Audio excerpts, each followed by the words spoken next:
Cheaper isn't often cheaper. Look at this annotated side-by-side cost diagram. On one side, a self-hosted GPU cluster. On the other, an enterprise API invoice. It's a tempting comparison. Self-hosted LLMs can lower per-request costs. But workload patterns, staffing, compliance, networking, and constant tuning can change the math fast. This is no tech. When does self-hosted LLM infrastructure actually cost less than buying AI through APIs? Open the billing console for any enterprise using a frontier AI model. Look closely at the API invoice. It is a masterpiece of abstraction. It hides the physical reality of the data center behind a clean, predictable metric: the token. You don't see the power draw. You don't see the cooling systems. You just see a fraction of a cent per 1,000 tokens. It usually starts small: a pilot project, an internal chatbot, a customer support tool. But as adoption grows, that per-request price starts to look like a tax. It's the tempting number that looks like the whole story, but never is. It is a pure variable cost. If nobody uses the tool, you pay nothing. But if the tool becomes mission-critical, the bill scales linearly, and sometimes exponentially, with your success. Every single time a user asks a question, every time a document is summarized, the meter runs. You are paying for input tokens, output tokens, and data egress. A 10,000 token prompt sent 100 times a day across 1,000 employees creates a compounding financial gravity. For engineering teams, this creates intense psychological pressure. The obvious solution seems to be taking control of the hardware. Instead of renting the model by the word, you buy a GPU server tray, download an open-weight model, and run it yourself. At first glance, the math is incredibly persuasive. Self-hosted looks cheaper, until you count the whole stack. Because the moment you take ownership of the model, you are no longer just paying for answers. You are paying for infrastructure. Which raises a critical question. If GPU capacity is the biggest direct cost, what hidden expenses make a self-hosted deployment lose to an API? We'll come back to the hidden costs after we've walked the stack. Move from the billing console to the data center floor. This is where theoretical savings meet physical reality. If you want to run a production-grade large language model, you cannot just use a standard web server. For self-hosted LLM inference, GPU capacity is usually the dominant direct infrastructure cost. In practice, enterprise deployments require serious silicon. We are talking about NVIDIA H100, H200, or A100 class hardware. You might run these on-premise, or rent cloud instances like AWS P5, Azure ND H100 V5, or GCP A3. Industry baselines for this hardware reveal the massive scale of the investment required. An 8-way H100 server commonly lands around $250,000 to over $400,000 in capital expenditure. If you rent those instances in the public cloud, list prices often sit in the single-digit to low double-digit dollars per individual chip per hour. That means a full 8 GPU instance can easily run $30 to over $100 every hour, depending on the provider. And at enterprise scale, you don't just buy a server. You pay for redundant power, specialized cooling, and the physical footprint in a high-density facility. You also pay for 100, 200, or 400 gigabit Ethernet or InfiniBand networking. You are buying the nervous system required to make multiple GPUs act as a single brain, because a single chip rarely holds a massive model alone. If that interconnect is slow, the GPUs spend milliseconds waiting for data instead of calculating probabilities. In AI inference, Milliseconds of idle time across an 8-way cluster burn thousands of dollars a month. That same cost illusion appears in our episode, Why the Story of the Economics of GPU Compute Gets Simplified. That one goes deeper into memory bandwidth, power limits, and how utilization dictates the real price of silicon. It's worth a watch if you want the full breakdown on that side of the hardware. But here, the focus is on how that silicon translates directly to the inference bill. Because once you provision that server, the meter stops running per request. It starts running per second. This is the fundamental trap of the utilization curve. An API charges you only when the model is thinking. A self-hosted GPU charges you whether it is answering a complex query or sitting completely idle at 3 in the morning. If your enterprise has sustained, high-volume traffic 24 hours a day, that fixed cost becomes incredibly efficient. The hardware investment works in your favor. But if your traffic is spiky, if everyone logs off at 5 p.m., you are paying a massive idle GPU tax. The hardware is only the foundation. To see why the economics really shift, we have to look at what it takes to keep those GPUs fed. Open the door to the platform engineering department. Look at the operations desk. This is where the API invoice is replaced by the Grafana wall. When you buy AI through an API, the vendor handles the load balancing, the memory management, and the hardware failures. When you self-host, that becomes your job. Production self-hosted deployments require active monitoring and optimization of compute, memory, and network resources.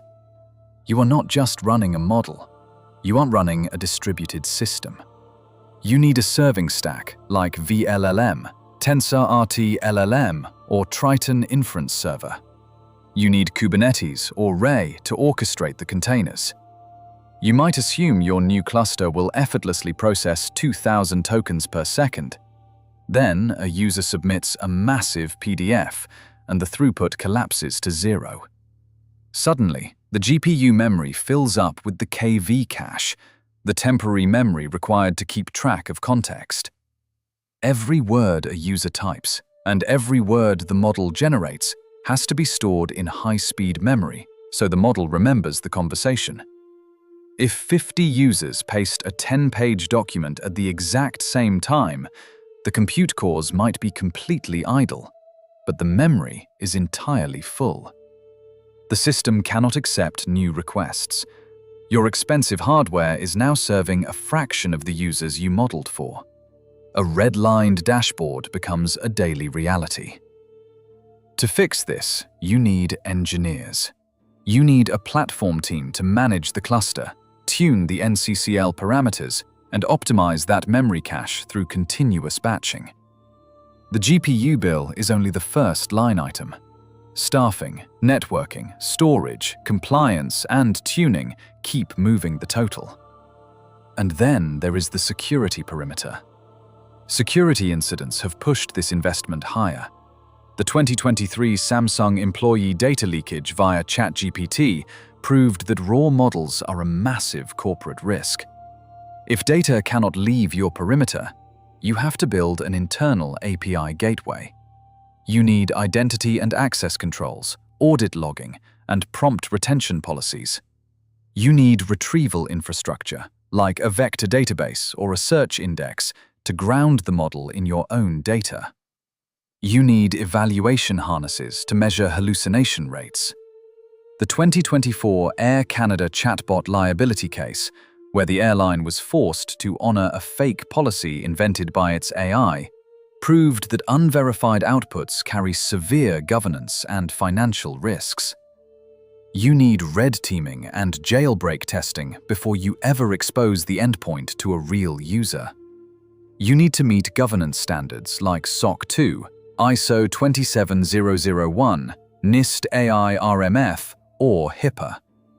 Typical internal team shape requires platform and MLOps engineers, security specialists, legal and compliance reviewers, data engineers, and product owners. Without these people, most pilots stall in the sandbox. They never reach production because the organization cannot absorb the operational risk. None of this is free, and none of it is included in the base price of the hardware. So, let's go to the CFO's office and look at the capacity planning spreadsheet. This is where we answer the question we planted earlier. If the hardware is just a fixed cost, what hidden expenses make a self-hosted deployment lose to an API? The industry loves to talk about a universal break-even point, a magical number of requests where self-hosting suddenly becomes cheaper. But there is no standard ROI benchmark that settles this for every enterprise. Instead, the evidence shows that break-even depends on workload-specific usage patterns rather than a single universal threshold. If your workload is entirely short context, high concurrency summarization, you might hit break-even in months. But if your workload involves massive context windows, unpredictable traffic spikes, and strict latency requirements, your GPUs will spend half their time waiting or thrashing. The math is unforgiving. That GPU server tray we bought in Chapter 1 might have to be over-provisioned by 300% just to handle the 9 a.m. login rush, leaving those expensive chips doing absolutely nothing by noon. If you provision for your absolute peak traffic, you guarantee massive idle time during off hours. If you provision for average traffic, your system will collapse under peak load, frustrating users and breaking SLAs. This is why the break-even point is a moving target. Enterprise self-hosted cost comparisons often exclude staffing, compliance, networking, storage, and support in public sources. When you add those back in, the equation transforms. Frontier model APIs can be economically attractive because they externalize reliability, scaling, and patching. You pay the vendor to worry about hardware failures and zero-day vulnerabilities.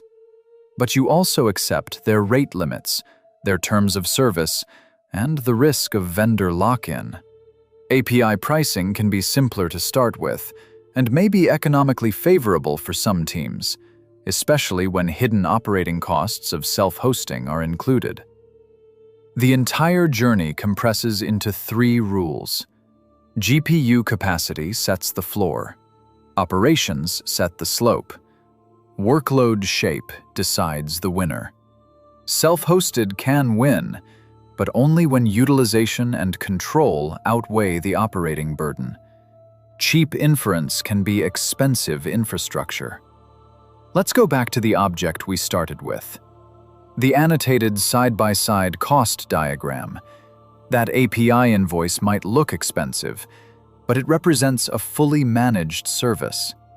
That GPU server tray might look like a one-time capital expense, but it is actually a commitment to run a complex distributed system.